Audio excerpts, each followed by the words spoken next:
एक अच्छा immigration consultant versus एक बुरा immigration consultant can be the reason जिससे आपकी पीआर एक्सेप्ट या रिजेक्ट होती है। बहुत सारे आरसीआईसीज बैठे हैं, बहुत सारे इमिग्रेशन कंसल्टेंट बैठे हैं, सारे अच्छे नहीं होते। एंड आई नो आप लोग कनाडा के अलग अलग कॉर्नर से मेरी वीडियो देखते हो, कुछ लोग तो इंडिया में भी होंगे। एक सही कंसल्टेंट कैसे सेलेक्ट करना है, एग्जैक्टली क्या क्वेश्चंस उनसे पूछने हैं, A to Z एग्जैक्टली बता दूंगा। मेरा क्या क्राइटेरिया था जब मैंने अपनी पीआर की एप्लीकेशन डाली थी। Without wasting any time, let's start this video. पहला सवाल है, can you DIY your permanent residence application?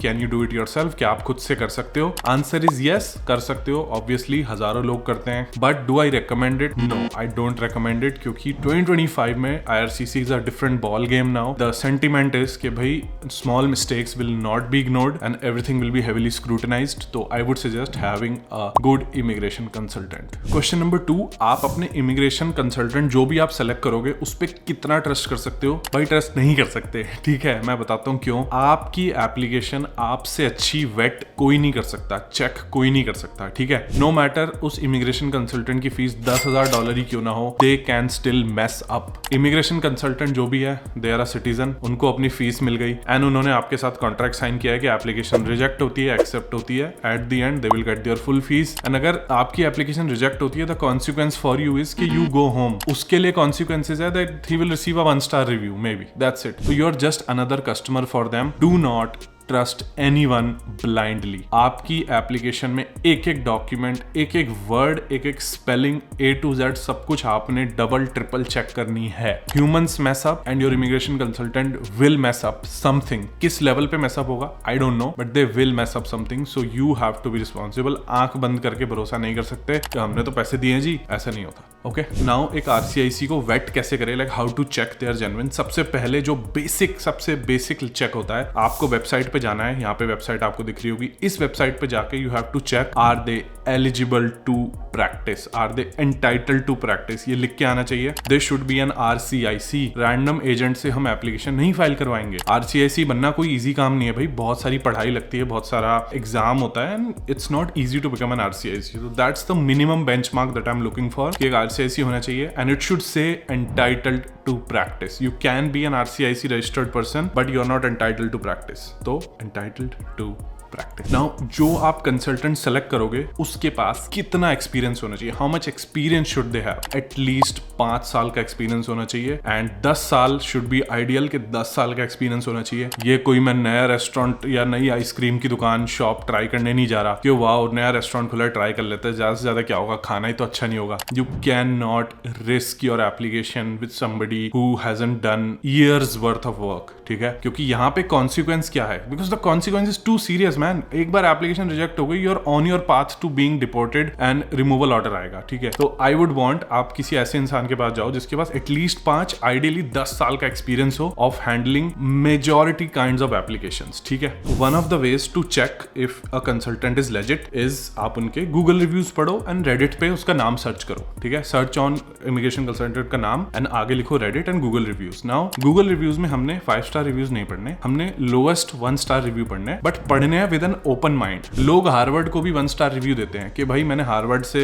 पढ़ाई करी और मुझे $1 मिलियन की नौकरी नहीं लगी तो हार्वर्ड बेकार है ना। तब कोई होता है जिसके पास ना स्कोर है, ना कुछ है, ना कोई डॉक्यूमेंट है, उसके बाद वो इमिग्रेशन कंसल्टेंट के पास जाए और वीजा रिजेक्ट हो जाता है। It's not the consultant's fault. You have to really read वो 1-star रिव्यू किस बारे में है एंड क्या प्रॉब्लम हुई थी। इफ देयर इज समथिंग जो आपको बॉदर कर रही है, then that's not the right consultant for you. Everybody has good reviews, bad reviews, but you have to read कि भाई क्यों बैड रिव्यू दिया। ऐसे नहीं जबरदस्ती कोई देते जाए 1-star review, that's not fair. Now जब भी आप अपने इमिग्रेशन कंसल्टेंट से पहली मीटिंग बुक करो, द फर्स्ट पेड मीटिंग $50, $60, $100 वाली जो मीटिंग होती है, जब भी आप बुक करो, सबसे पहली चीज जो आपने चेक करनी है कि दे should have a in person office in the city you live in. मेरा ये क्राइटेरिया था, आई एम श्योर आपका कोई और क्राइटेरिया हो सकता है। मेरा ये क्राइटेरिया था कि भाई जिससे मैं एप्लीकेशन फाइल कराऊंगा, they should have a in person office in the city I live in. I should be able to go to their office if they are not answering my calls. आजकल you can open any online whatever anytime and you can vanish anytime. तो I would rather have a physical office. I'm old school, sorry, ठीक है. And ये मेरी immigration application है, ये कोई मैं छोटी मोटी चीज नहीं कर रहा. This has to be taken seriously and मेरे benchmark standards are also higher. Now when you go to their office, you want to ask this one question very specifically on top of जो भी आपके questions है, जो भी आपके personal questions है. You have to say जब मेरी फाइल रिजेक्ट होगी तब आप क्या करोगे मेरे लिए. Now एक बैड कंसल्टेंट आपको बोलेगा अरे नहीं फाइल क्यों रिजेक्ट होगी, फाइल रिजेक्ट हो ही नहीं सकती, आपकी फाइल बहुत अच्छी है, आपकी फाइल रिजेक्ट हो ही नहीं सकती. मतलब they will not address the question. वो बोलेंगे नहीं हम इस बारे में डिस्कशन ही नहीं करेंगे, आप ऐसा सोच ही क्यों रहे हो, ठीक है, आप नेगेटिव क्यों सोच रहे हो या ये वो, लाइक ऐसा आपको they will try to brush off that topic. Whereas a good consultant will say नहीं आपकी फाइल रिजेक्ट नहीं होगी, बट अगर होती भी है तो ये हम ये कर सकते हैं, ये भी कर सकते हैं, हम ये भी कर सकते हैं. When I spoke to my consultant they give me 2 to 3 options कि ओके एक जुडिशियल रिव्यू होता है, ये होता है, एक रिकंसिडरेशन होती है, हम ये कर सकते हैं. एंड देन यू आस्क के क्या आपके पास्ट में कभी आपको पीएफएल आई है या एडीआर का आपके पास क्या एक्सपीरियंस है या रिजेक्शन का क्या एक्सपीरियंस है. भाई you are gonna pay thousands of dollars to this person and अगर आप ये सवाल खुल के नहीं पूछ पा रहे then you are really stupid for paying that kind of money without doing your investigations. तो you want to ask this difficult question कि भाई आपका पीएफएल आती है तो कितना एक्सपीरियंस है आपके पास, आपने कुछ सक्सेसफुल पीएफएल स्टोरीज बताओ मुझे, ठीक है. Obviously you don't want to know the exact details but वो आपको कुछ बता सकते हैं कि हाँ मेरा एक क्लाइंट था जिसका फॉरेन वर्क एक्सपीरियंस को लेके पीएफएल आया था, देन हमने कुछ रिप्लाई किया and we handled it and उनका एक हफ्ते में पीआर अप्रूव हो गया. या फिर कैनेडियन वर्क एक्स को लेके पीएफएल आया था. You want to ask the difficult question, you have to assume कि तुम्हारी फाइल रिजेक्ट होगी. मैंने पहले भी बताया था डॉक्यूमेंट चेकलिस्ट वाली वीडियो में कि मेंटालिटी क्या होनी चाहिए पीआर फाइल करते हुए. It's very very very important. मैंने एक फेमस कंसल्टेंट के साथ अपॉइंटमेंट बुक करी थी. अपॉइंटमेंट बुक करी, आई पेड 3 फिगर्स, ठीक है, हंड्रेड्स ऑफ डॉलर्स की वो अपॉइंटमेंट थी. जस्ट मुझे कुछ डाउट्स थे, मुझे क्लियर करने थे. This is before I met my actual consultant, ठीक है. दैट गाय अराइव्स, जो भी हमारा टाइम था उससे 5 minute late and that guy is like यार ब्रो आई एम स्लीपिंग, यार you just woke me up and okay. मैं उससे सवाल पूछ रहा हूँ, कहता हाँ कर सकते हैं. मैंने कहा ऑप्शन ए और ऑप्शन, मैंने कुछ सवाल पूछा, मैंने कहा मेरी स्ट्रैटेजी ए होनी चाहिए अभी. कह रहा हाँ कर सकते हैं, दोनों कर सकते हैं, जब आप हमारे साथ फाइल लगाओगे तब मैं आपको बता दूंगा. मैंने कहा bro then what did you charge me the $100 for to listen to my story. कुछ आंसर तो दे भाई. That was horrible experience, horrible experience. तो ये एक एब्सोल्यूट रेड फ्लैग होना चाहिए कि they just want to string you along for money. He give me no answer and that's just extremely unprofessional. मतलब वो ऐसे एक्ट कर रहा था, I am forcing him to talk to me. भाई तूने पैसे लिए हैं. Anyway, next most important is कि कंसल्टेंट की आइडियल फीस कितनी होती है पीआर फाइल लगाने के लिए. तो मेरी कंडीशन क्या थी, मैं इन कनाडा में हूं, मैंने कनाडा में पढ़ाई करी है, कनाडा में जॉब करी है. तो ये वाली जो एप्लीकेशन थी CEC कैनेडियन एक्सपीरियंस क्लास में मेरी पीआर हुई थी. तो उसकी फाइल लगाने की fees can range anywhere from $2,000 से $10,000 के बीच ये फीस हो सकती है.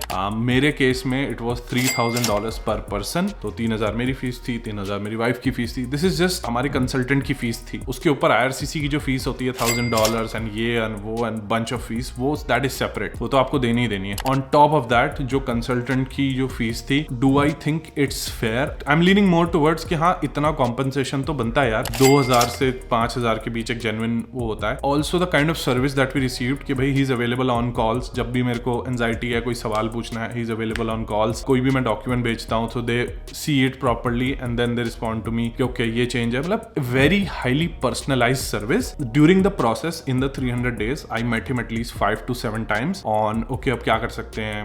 When there was no updates, just casually meeting my consultant, I would say कि for that level of service I don't mind paying that kind of money. And at the end I got my PR. जो reviews थे, जो मैंने सुना था, everything was true. He was very experienced. Most consultants का जो model होता है, they charge you an initial consultation fee $50, $60, $100, $200. If you decide to file with them, तो वो जो $100 है वो आपकी पेमेंट के अगेंस्ट एडजस्ट कर देते हैं. जैसे मैंने मान लो एग्जांपल के तौर पे मैंने $100 $100 दिए इनिशियल कंसल्टेशन के and I decided to go with them. तो 3,000 minus 100 $2,900 मेरा वो बन गया था. ठीक है. Most consultants also have a payment plan in the milestones of your application कि इनिशियल आपसे $500 लेंगे, फिर जैसे ही आपको इनवाइट आएगा तब आपसे $500 ले लेंगे, फिर जब आपकी फाइल पूल में डाल देंगे तब आपसे कुछ पैसे ले लेंगे, 3 महीने बाद 6 महीने बाद, कुछ ऐसा एक पेमेंट प्लान होता है माइलस्टोन के हिसाब से. It's very normal. दूसरे टाइप का पेमेंट प्लान होता है कि आप यू पे $1,000 अप फ्रंट एंड जो $2,000 है उसकी 10 महीने की $200 की या 12 महीने की जो भी है पेमेंट बन जाती है. So that's a very normal payment plan. Now I would always prefer a consultant जो सारा पैसा अप फ्रंट नहीं मांगता. आई थिंक कि सारा पैसा अप फ्रंट देने से they are not very accountable, कि then they have nothing, they got their fees, contract signed है, PR एक्सेप्ट हो रिजेक्ट हो, they will get their money. तो I would rather have the consultant take my money in steps, ताकि उनको भी रहे कि ओके अभी I still need to get a couple $1,000 from this guy, तो मैं इस स्टेप पे अच्छे से करूँ, ऐसे करूँ। आई एम श्योर ये सब जो क्राइटेरिया हैं वो आपको हेल्प करेंगे to find a good consultant. Subscribe जरूर करके जाना। मेरा जो मोटिवेशन है वो इसी से ड्राइव होता है कि मैंने एक्सपीरियंस किया वो मैं एज इट इज आपको बताऊं, आपकी हेल्प हो, कोई आपका पागल ना बना पाए। आपको एंजाइटी हो रही हो तो एंजाइटी थोड़ी सी कम हो जाए। सब्सक्राइब करके जाना। Thank you so much, bye bye, and I will see you in the next video.